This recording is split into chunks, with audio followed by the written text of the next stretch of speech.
Quisiera esta mañana hablar del mensaje de Unidos para la Gloria de Dios. Romanos capítulo 14, versículo 13 al capítulo 15, versículo 13. Una porción muy larga. He escuchado los mensajes, los últimos mensajes de gran edificación para la iglesia, y doy gracias a Dios por eso.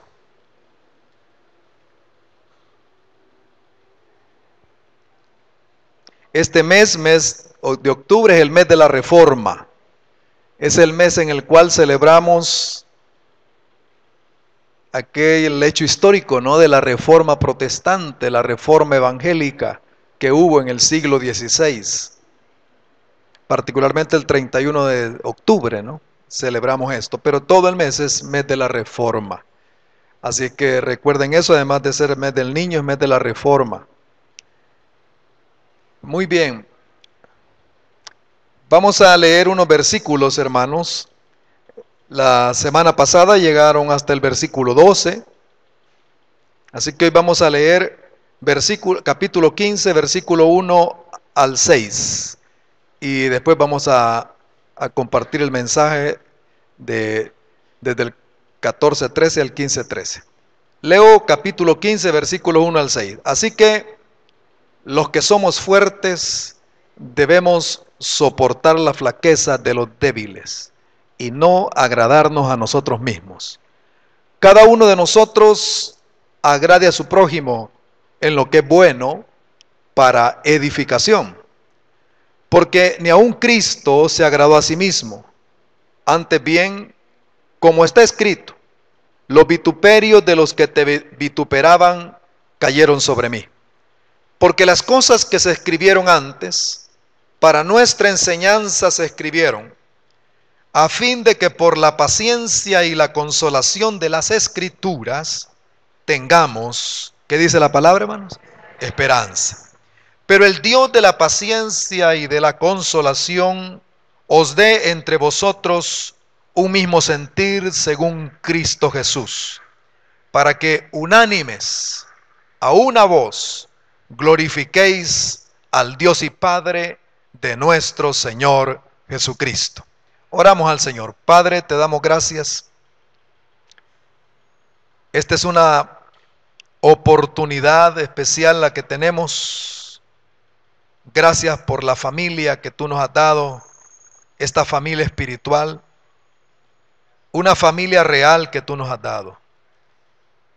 Le costó a Cristo su sangre levantar esta familia. Pero aquí estamos ahora en el siglo XXI, comprados con la sangre de Cristo. Los que te exaltamos, los que te adoramos. Y pedimos que esta mañana la verdad tuya venga a nuestros corazones. De tal manera que seamos edificados, transformados, renovados en nuestra mente. Y todos juntos te demos la gloria a ti, Señor. Te lo pido en el nombre de Jesucristo. Amén, Señor. Amén. Bueno, este pasaje desde el capítulo 14 y 15 se escribe debido, hermanos, a que hay peligros dentro de la iglesia que pueden dividirla. Y a veces no son cosas extremas ni doctrinas totalmente extrañas, ni obras del diablo tan grandes, pero son cosas pequeñas a veces. Cuestión de comidas, en este caso, en el tiempo cuando escribió el apóstol Pablo, las comidas. Ahora, no era cuestión nada más de comidas por causa de salud, sino que era comidas por causa de adoración. Habían ciertas comidas que eran dedicadas a los dioses, a los falsos dioses, y entonces resulta que algunos las comían y otros no las comían. Entonces el apóstol Pablo lo ve de esa manera y comienza a hablar sobre eso. También había el hecho de las costumbres. Los judíos tenían la costumbre de guardar el día sábado. Los cristianos ya no guardaban el sábado, los gentiles, sino que ellos ya pues se reunían el día domingo, que es el día que había resucitado Jesucristo, y celebraban la comunión el día domingo, la cena del Señor el día domingo. Y entonces había esas cosas que comenzaban a producir y que producían división en medio de la iglesia del Señor. Estas cosas son las que el apóstol Pablo aquí aborda. No son cosas esenciales, son cosas de costumbres, pero que pueden dividir a la iglesia. Y el apóstol Pablo lo pone como algo muy importante que hay que tratar y que el Espíritu Santo lo guía a escribir. De tal manera que podemos decir que también ahora para el siglo XXI pueden haber ciertas cosas que pueden estar dividiendo a la iglesia. Costumbres, formas que hacen que la iglesia se divida una con otra. O que la iglesia local no camine junta para darle gloria al Señor.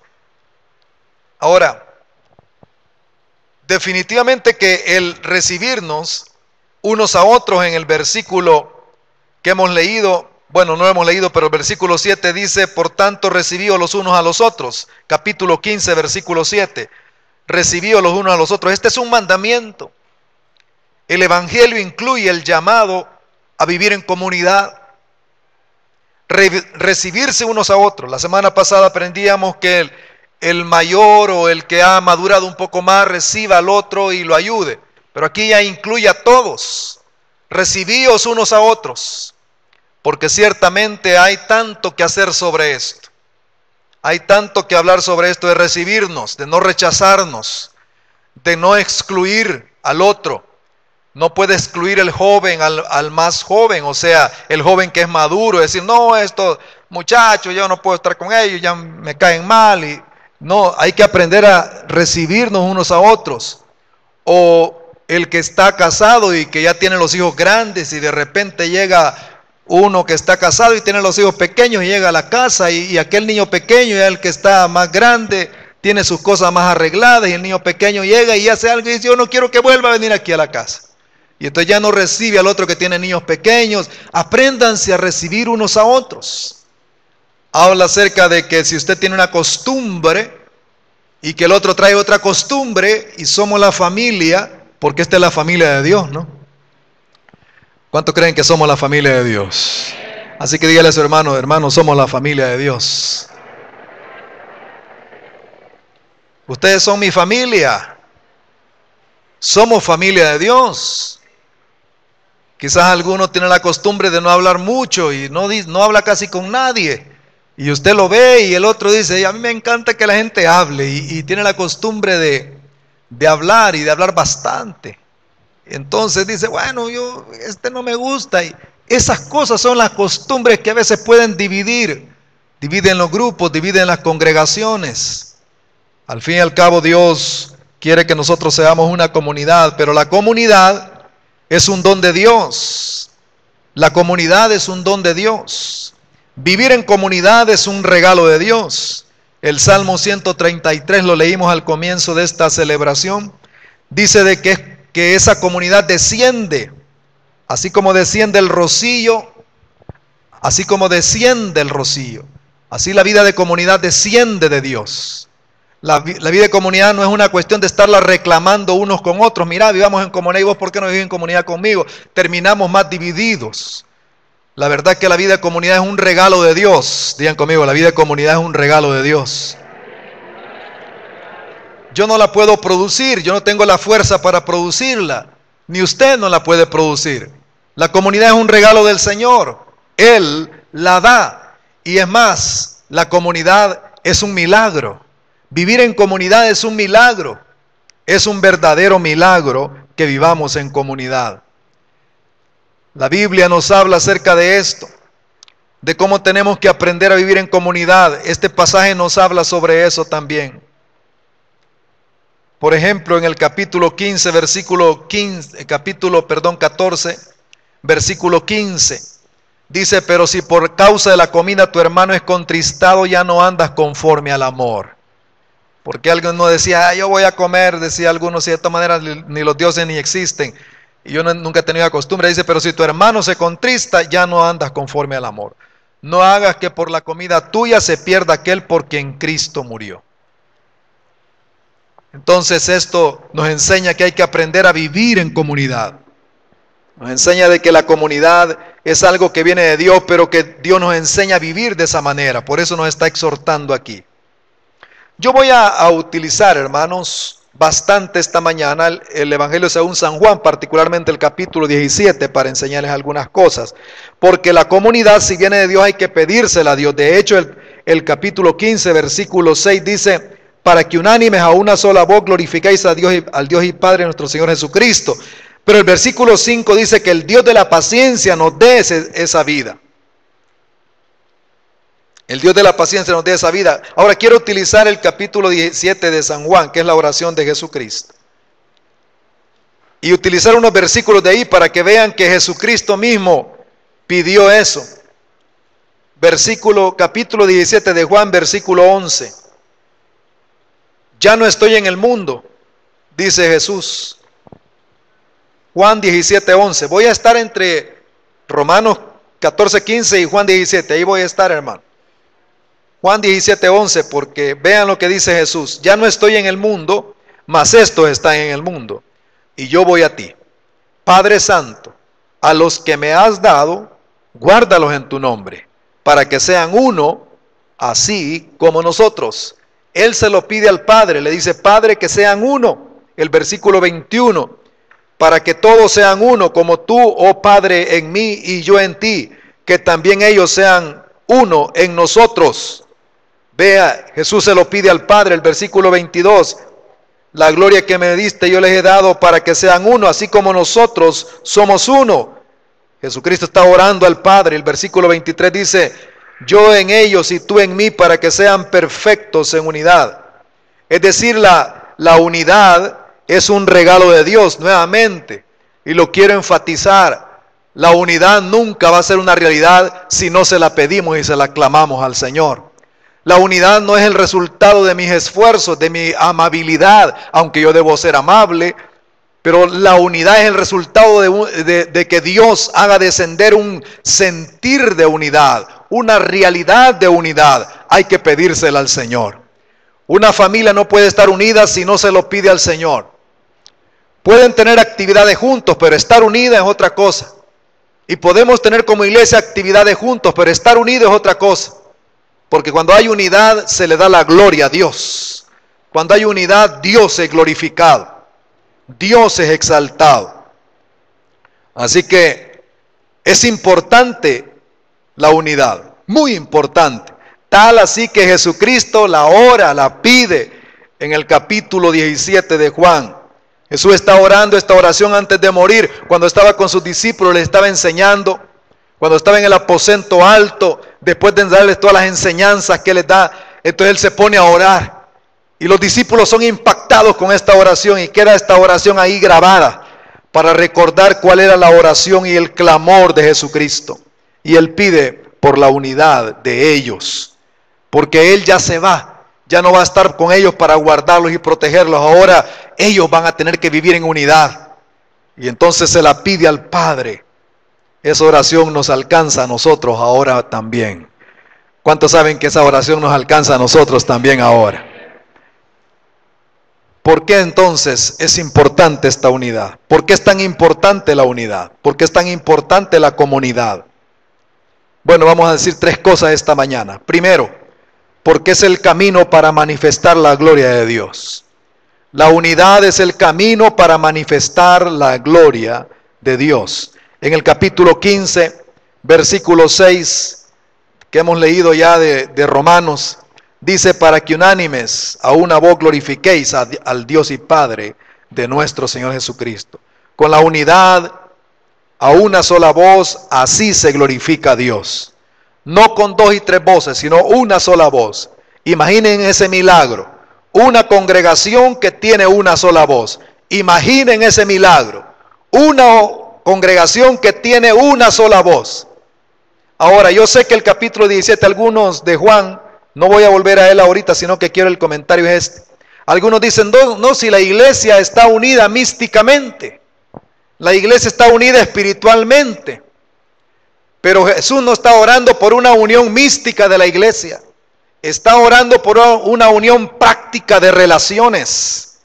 Está orando porque la iglesia sea una, y Pablo aquí dice que Dios les dio a ustedes que tengan una sola voz, que no se oigan dos o tres voces, sino una sola voz, y ese es un milagro.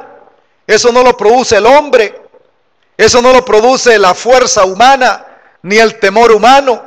Eso solamente viene de Dios y desciende de Dios, como dice la Biblia, el rocío caía sobre el monte Hermón. Así viene de Dios ese regalo.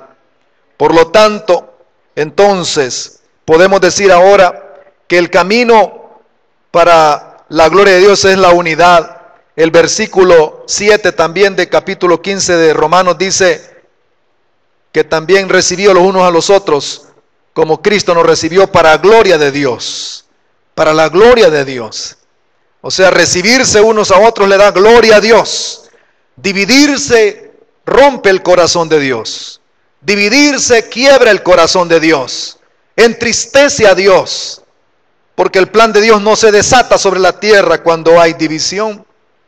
En el versículo 9 también dice para que los gentiles glorifiquen a Dios cuando ya los gentiles se venían y se unían a los judíos. Para que así juntos glorifiquen a Dios. Hermanos, si no amamos la gloria de Dios, no nos importa la unidad. Solo aquel que ama la gloria de Dios le va a importar la unidad. ¿Hasta dónde nosotros amamos la gloria de Dios? Así nos va a importar la unidad de la iglesia. Si dicen que si cada uno puede hacer lo que quiera ahí, bueno, ¿cómo amamos la gloria de Dios? ¿Realmente queremos la gloria de Dios? ¿Deseamos la gloria de Dios? Algunas veces no hemos meditado en ella. ¿Qué tan importante es la gloria de Dios? Pero Dios nos pide que nosotros lo glorifiquemos. Y para glorificarlo hay que estar unidos. En Juan 17:22 dice la palabra de Dios: la gloria que me diste yo les he dado, para que sean uno. Es decir, la gloria, cuando somos uno, se manifiesta su gloria, porque su gloria fue dada para que seamos uno. Así que somos una familia que debemos de estar reconciliados unos con otros. Somos una familia que nos perdonamos. Somos una familia que nos amamos. Somos una familia que nos entendemos y nos soportamos. ¿Cuántos dicen amén a eso? Nos soportamos. Tenemos que aprender a soportarnos unos a otros, a sostenernos unos a otros, a ayudarnos unos a otros, a recibirnos unos a otros. Así que lo primero que tenemos que decir: no a nosotros la gloria. Es lo primero que tenemos que decir: no a nosotros la gloria. Debemos de rechazar la tentación del diablo de que nosotros busquemos nuestra gloria. En Juan 5:44, eso ya no es el capítulo 17, pero yo le recuerdo que Jesucristo le dijo a los judíos: ¿y cómo pueden creer ustedes si ustedes buscan la gloria de unos para con otros y no buscan la gloria que viene de Dios? ¿Cómo van a creer en mí?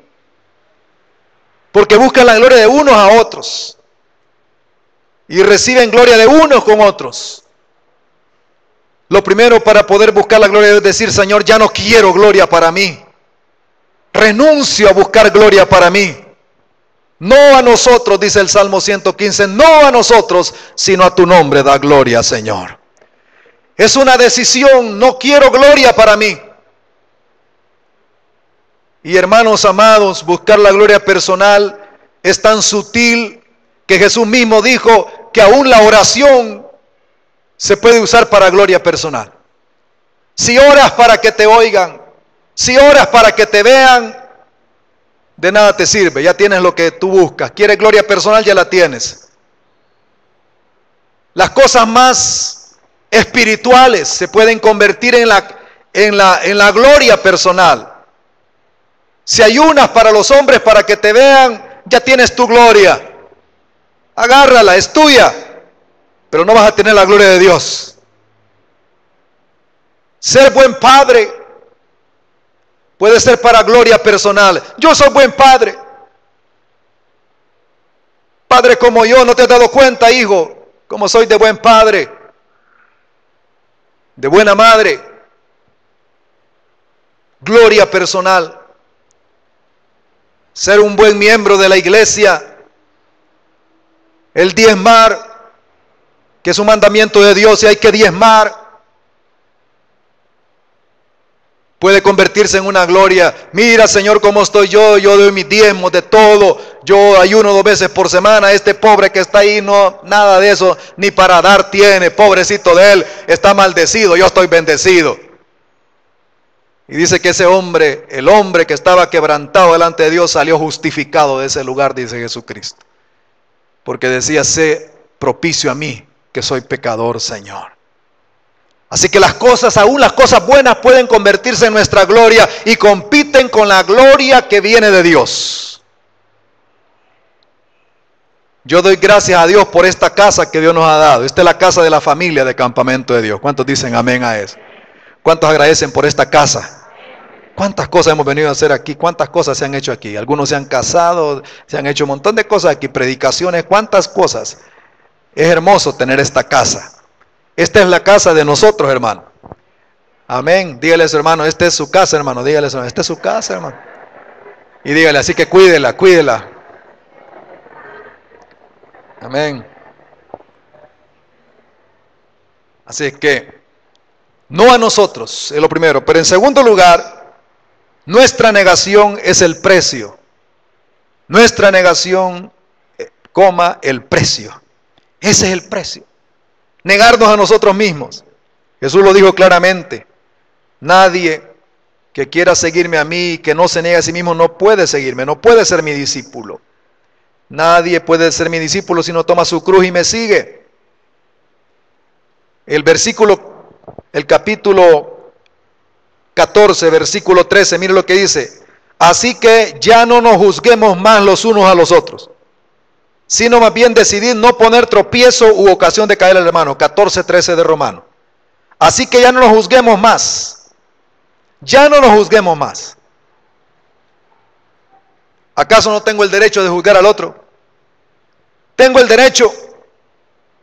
¿Ya te diste cuenta? Mira lo que está haciendo. Y dice Pablo, niéguese. No juzgue más. Si siente que le pica la lengua, muérdasela. Pero no juzgue más. No se esté juzgando el uno con el otro. Aprendan a vivir en comunidad. Si el otro está bendecido, dígelo, Dios lo está bendiciendo. Si usted está en una dificultad, entonces dígale, Señor, enséñame, guíame, ilumíname. Y le puedo asegurar que Dios le va a dar sabiduría. Porque si alguno está en tribulación y está en prueba, pídale a Dios sabiduría. Y Dios se la va a dar, no se la va a negar, se la va a dar abundantemente. Porque Dios nos saca, con sabiduría nos saca de las dificultades y de las pruebas. Dios es sabio y nos da de su sabiduría. Alabado sea Dios por eso. Así que negarnos, no juzgue. Esa es una negación a mi propia opinión. Es negarme a mi propia opinión, a prevalecer con mi opinión. En el versículo 1 del capítulo 15 dice: así que los que somos fuertes debemos soportar las flaquezas de los débiles. Mira, ahí se incluye Pablo, los que somos fuertes. Pone en primera persona plural eso, somos fuertes. Soportemos las flaquezas de los débiles y no nos agrademos a nosotros mismos. Cada uno de nosotros agrade a su prójimo en lo que es bueno, no en lo que es malo, pero en lo que es bueno agrádelo para recibir edificación. Así se edifica uno, negándose, porque ni aun Cristo se agradó a sí mismo. El capítulo 17 de Juan, versículo 19, dice que Jesús oró: Padre, por ello yo me santifico a mí mismo. Wow, esa oración a mí me impresionó, hermano. Jesús se santificaba a sí mismo por causa de sus discípulos. Jesús podía haber hecho muchas cosas. Podía quizás haber estado platicando con más mujeres y sin problema. podía vencer quizás la tentación, quizás podía beber más vino, pero no lo hizo. Dice, por causa de ellos yo me santifico a mí mismo, porque no quiero que ellos vayan a caer. Por ellos no lo hago. Yo podría hacer otras cosas más, quizás Jesús podía haber hecho otras cosas más, que los discípulos hubieran quedado sorprendidos, hubieran quedado angustiados y hasta hubieran caído. Hay cosas que hacemos nosotros que más bien que debemos de dejar de hacer por causa de los discípulos, del más débil. No lo voy a hacer. No lo voy a hacer. Algunos de nosotros no tenemos problemas con el alcoholismo, otros sí lo tienen, lo han tenido en la comunidad de la iglesia del Señor. Y por causa de ellos, dice el apóstol Pablo, si alguno de ellos es débil, tenemos que dejar de tomar vino si eso va a hacer caer a mi hermano. No le voy a poner a él la carga. ¿Qué voy a hacer estos días? Quizás alguno diga, bueno, pero si es que yo tengo el derecho de andar y salir, puedo dominarme yo solo y puedo salir con una señorita en el carro yo solo, yo puedo salir, tengo capacidad de dominarme, pero si tienes discípulos, tienes que pensarlo dos veces. Tienes que pensarlo dos veces. Pero si yo puedo, yo no voy a caer, yo puedo salir con este muchacho y no hay problema, aunque no es cristiano, yo lo veo que es medio cristiano, apenas acaba de venir, pero está guapo, así que voy a salir con él, yo sé que no caigo. Pero si tienes discípulos, piénsalo. Jesús dijo, yo me santifico a mí mismo por causa de ellos. Negarse a uno mismo. Ese es el precio para poder ver la gloria de Dios manifestada. Y la meta es la exaltación de Él. Su exaltación es la meta de la gloria de Dios. Capítulo 15, versículos 11 y 12, dice, y otra vez, alabad al Señor todos los gentiles, y magnificadle todos los pueblos. Ese es el Salmo 117, está haciendo referencia al Salmo 117. Todas las naciones alaben al Señor. Otra vez dice Isaías, estará la raíz de Isaí, el que se levantará a regir a los gentiles. Los gentiles esperarán en Él, confiarán en Él. O sea, darle gloria a Dios, exaltarlo a Él, que las naciones lo exalten a Él, que esperen en Él. Ese es el propósito de que la gloria de Dios se manifieste. Ese es el propósito. Así que, en primer lugar, ¿por qué es importante la comunidad? Porque es el camino para manifestar la gloria de Dios. En segundo lugar, porque así vivió y ministró Jesucristo en su primera venida. Así vivió y ministró Jesucristo en su primera venida. En unidad. En primer lugar, podemos decir que Jesús nos recibió para unirnos al Padre. Versículo 7, el capítulo 15 dice, recíbanse unos a otros como también Cristo nos recibió. Así nos unió al Padre. Nos recibió para unirnos al Padre. Antes estábamos alejados, ahora estamos unidos al Padre, porque Cristo nos recibió. Gloria sea al Señor por eso. Pero también, hermanos, importante, Jesucristo se hizo siervo de la ley para vivir en unidad al Padre. Se hizo un siervo. En el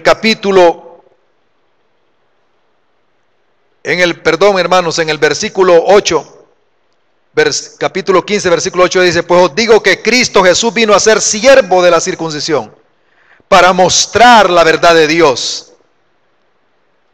para confirmar las promesas hechas a los padres. Jesucristo se hizo siervo para confirmar las promesas, para mostrar, ser una demostración de la verdad. En Juan 17, versículo 4, Jesucristo ahora sí le dice al Padre, yo te he glorificado en la tierra. Te he glorificado en la tierra. He acabado la obra que me diste que hiciese. ¿De qué obra está hablando? Jesús no ha muerto todavía y dice, he acabado la obra que me diste que hiciese. Podríamos decir que Él está quizás de alguna manera visualizando ya la cruz y dice, ya lo decidí y ya está hecho. Probablemente sí. Pero toda la intercesión más bien va en función de los discípulos. Y este capítulo 17 es como que si Jesús está entregándole el reporte al Padre. Me enviaste a la tierra a levantar un grupo de gente. Yo no los levanté, tú me los diste. Yo no los gané, tú me los diste. Vez tras vez Jesús repite: los que tú me has dado, los que tú me diste. Para mí Jesús es la personalidad más atractiva y hermosa y bella que hay sobre la tierra. Porque Jesús, siendo Rey de Reyes y Señor de Señores, es el más humilde que uno se puede imaginar. Humilde. Es un siervo. Y dice: Señor, Padre, te los entrego, los que tú me has dado. Ninguno se perdió, te lo guardé. Bueno, uno se perdió para que se cumpliera la Escritura. Pero ninguno se perdió. Lo guardé para ti, les di a conocer tu nombre. Tú me lo diste. Ni siquiera dice: yo lo gané. Como ahora hasta evangelizar se convierte hasta orgullo cuando dice: yo he ganado. Hemos ganado. Cuando nadie gana nada, Dios lo da por gracia y misericordia. Si alguien se convierte es porque Dios lo otorga, Dios lo da. Nadie viene a Cristo si el Padre no lo trae a Cristo. Por lo tanto, la conversión es un milagro de Dios. ¿Hemos de anunciar el Evangelio? Claro que sí. Y creo que tenemos que anunciarlo más en estos días. Tenemos que hablarle a otros de Cristo, tenemos que decirles de Jesús, tenemos que hablarle del Señor, no de la iglesia, no de la alabanza, no de la música. Hablemosle de Cristo a la gente.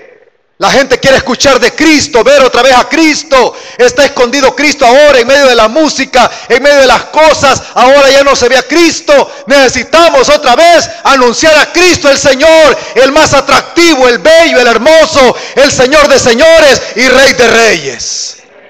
Necesitamos anunciarlo hoy en día. Pero Jesús aquí se presenta como siervo y le dice: te entrego, Padre, el reporte, lo que me diste. Se hizo siervo. La obra de él fue esa comunidad. La obra de él fue ese grupo de creyentes, esa familia. Su obra, un nuevo pueblo. Su obra, dijo: destruyan este templo y en 3 días lo voy a levantar. Se refería a su cuerpo físico, pero también a su cuerpo, la iglesia. La obra de él, una comunidad, un pueblo que no tiene, que rompe las diferencias, que salta las barreras que se establecen, los muros de división sociales, económicos, raciales, y esa comunidad se convierte en la manifestación de la verdad de Dios aquí en la tierra. Ese grupo de discípulos, Jesucristo dice: he acabado la obra, los he guardado, ahora guárdalos, Padre, yo me voy.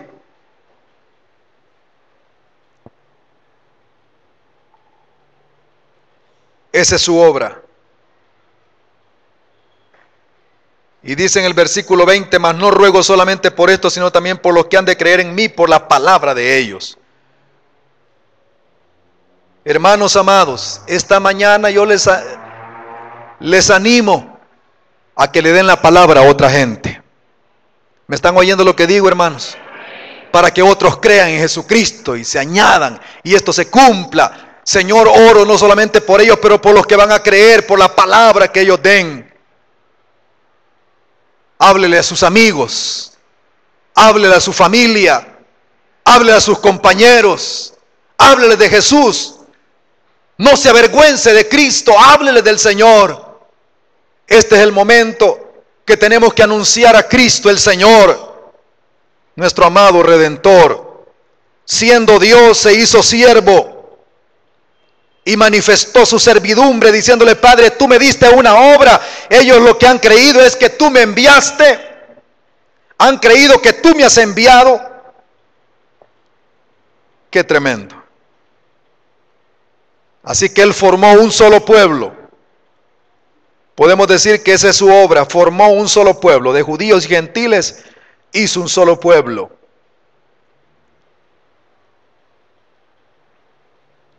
El versículo 21 del capítulo 17 de Juan dice: para que todos sean uno, como tú, oh Padre, en mí y yo en ti, que también ellos sean uno en nosotros, para que el mundo crea que tú me enviaste. Hermanos y hermanas, amados hermanos, familia de Dios que está aquí reunida ahora, si no tenemos unidad, el mundo no nos va a creer nada. El mundo va a creer religión. El mundo se sustenta con religión. Pero Jesús no anda buscando que la gente tenga religión. Está buscando discípulos. Gente que lo siga a Él. Y nosotros tenemos que aprender que los discípulos de Él solamente se pueden formar dentro de una comunidad, dentro de un pueblo, dentro de una familia. Dice en el capítulo 15 de Romanos, en el versículo 10, otra vez dice: alegraos gentiles con su pueblo. Dios de los dos hizo un solo pueblo. Los gentiles desde el Antiguo Testamento era anunciado que se iban a unir a su pueblo. Por último, en tercer lugar, la comunidad es importante, la unidad es importante porque es el camino que manifiesta la gloria de Dios, porque así vivió Jesucristo y mostró la gloria de Dios a través de la unidad con el Padre. Esa unidad con el Padre, ese pueblo que Él levantó, así vivió Él. Pero en tercer lugar también nos guía, la unidad nos guía, o la comunidad nos guía a conocer al Dios de la paciencia y de la esperanza. ¿Usted quiere conocer a Dios, hermano? ¿Quiere conocer a Dios, hermano? No se separe de la comunidad. ¿Quiere conocer a Dios? Usted no lo puede conocer usted solito. Si hay una cosa que a mí me emociona es cantar con toda esta comunidad. No se separe. No rompa con la comunidad. Los que se bautizaron han sido bautizados y ahora son parte de una comunidad. Ahora son parte de una familia. No se separen. No se separen de este pueblo que le costó a Cristo su sangre. No se separen, no lo menosprecie. Valore este pueblo. Cada uno de ustedes le ha costado a Cristo la sangre. Su sangre preciosa. Ahora valórelo. Cuando lo vea diga: qué hermoso verte, hermano. Qué hermoso verte, hermana. Aunque sean diferentes, tengan diferencia de edad, no importa. Aunque tengan diferentes costumbres, no importa. Salúdense en amor, dice Pablo. Con un ósculo santo, con un beso santo. Salúdense con un abrazo santo, con un apretón de mano santa. Salúdense no con hipocresías, entréguense en amor. No menosprecien la comunión del Señor. Este es el pueblo que el Señor ha levantado para decirle a todo el mundo: miren, miren lo que he hecho. Miren mi obra. Este es el pueblo que yo he hecho para mi gloria. Y que el mundo crea que las cosas pueden funcionar, que realmente Cristo está vivo, que no está muerto, que Cristo no es una ilusión histórica de alguno que se drogó y escribió una historia loca. Cristo está vivo y está presente en medio de su pueblo. Y cuando nos vean unidos, entonces la gente va a creer. Pero si tú menosprecias a tu hermano diciendo: yo para qué voy a ir con ellos. Si tú menosprecias a tu esposa, menosprecias a tu hijo, a tu hermano, a tu hermana. Recuerda que tu esposa es tu hermana también en Cristo. Recuerda que tu esposo es hermano en Cristo. Son discípulos de Cristo. Tenemos que aprender a valorar lo hermoso de esta comunidad que Dios nos ha dado. Y así Él nos llena de esperanza por medio de las Escrituras. En el capítulo 15, versículo 4 dice: porque las cosas que se escribieron antes para nuestra enseñanza se escribieron, a fin de que por la paciencia y la consolación de las Escrituras, fíjense, la paciencia y la consolación de las Escrituras, tengamos esperanza. Pero miren el versículo 10, el Dios de la paciencia y la consolación, Dios se revela a través de las Escrituras. Cuando usted va a la Biblia, usted se encuentra con Dios. Usted no solamente está leyendo un libro que está muerto, usted está encontrándose con Dios cuando va a la Biblia. El que menosprecia la Biblia, menosprecia a Dios. El Dios de consolación y el Dios de la paciencia es también la Escritura y la paciencia y la consolación que nos da esperanza. Dios nos llena con esperanza a través de la Escritura. Mientras más leemos la Biblia, más nos llenamos de esperanza, más este mundo es derrotado y la desesperanza, la frustración, el temor de este mundo, que no tendremos nada en unos años, que todo se va a acabar, que las cosas van en dificultad y van en picada. Todo eso, cuando usted lee la Biblia, se va llenando y llenando y llenando de esperanza, y usted se levanta con una nueva mirada, con una mirada de fe, sabiendo que Dios está vivo y está a su lado, va delante de usted y está detrás de usted, a un lado y a otro lado. Dios está siempre con usted. Y de esa manera usted puede levantarse y con fe, en lugar de leer los periódicos y gastar tanto tiempo, hay que leerlos, por cierto, pero gaste más tiempo leyendo la Biblia que leyendo el periódico. Valórelo, valore la Biblia. El Dios, la Escritura nos dan esa consolación y nos dan esperanza. Pero también el pasaje este dice que Él nos llena de gozo y de paz para creer. Versículo 13, capítulo 15. El Dios de esperanza, miren qué lindo. Así como la Biblia nos da esperanza, Él es el Dios de esperanza. Os llene de todo gozo y paz en el creer. Y de esto acabo de decir. Hermanos y hermanas, tengan gozo esta semana. Tengan paz. Crean en Dios, hermanos. Crean que Dios está vivo. Crean que Dios va a obrar en su vida. Crean que Dios va a hacer maravillas en su vida. Créanle a Dios que Dios va a manifestarse en ustedes. Le dijo el Señor a Marta: no te he dicho que si crees, Marta, verás la gloria de Dios. Yo quiero decirle en esta hora que usted va a ver la gloria de Dios, hermano. Créale a Dios, porque al que cree todo le es posible. Al que cree todo le es posible. Ya no se llene de temor, ya no se llene de miedo. Aprenda a creer. Que el Señor, yo le pido a Dios que Dios lo llene de paz y de gozo, para que usted esta semana esté lleno de gozo y de paz en su hogar, en su casa, en su familia, y usted crea en Dios, porque Dios está vivo y Dios está presente. Dios está obrando en este país. Lo que pasa es que no lo dicen las noticias. Las noticias buscan la sangre, los muertos, para anunciar la muerte. Pero le anuncio que Dios está vivo y le está dando vida a la gente. Dios está restaurando gente. Dios está cambiando vida de gentes. Si no lo ha cambiado a usted, yo le digo porque ya no conoce al Dios vivo, pero Dios está vivo y nos está cambiando para su gloria. Dios nos está transformando para su gloria.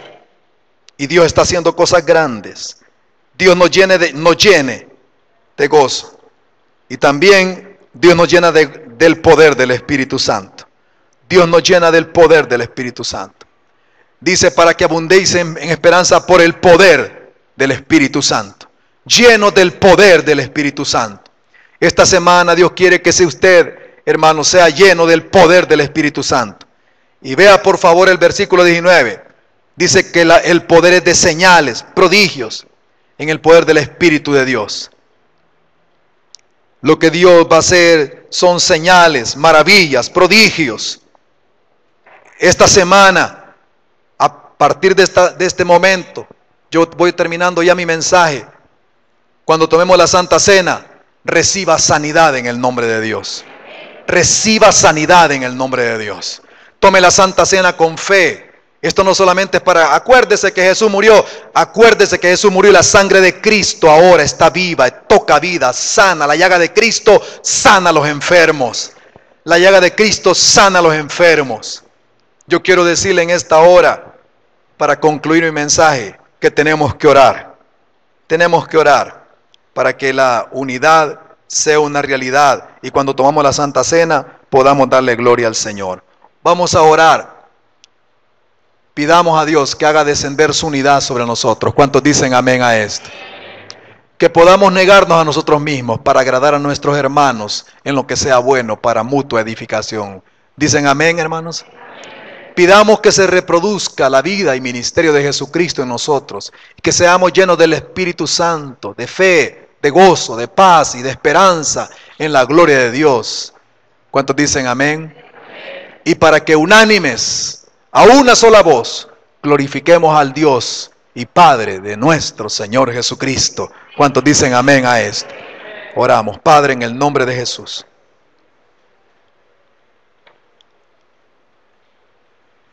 Perdónanos que hemos ofendido tu gloria, Señor. Pero ahora venimos aquí a restaurar. Tú nos has dado la bendición de la sangre de Cristo para limpiarnos de todo pecado.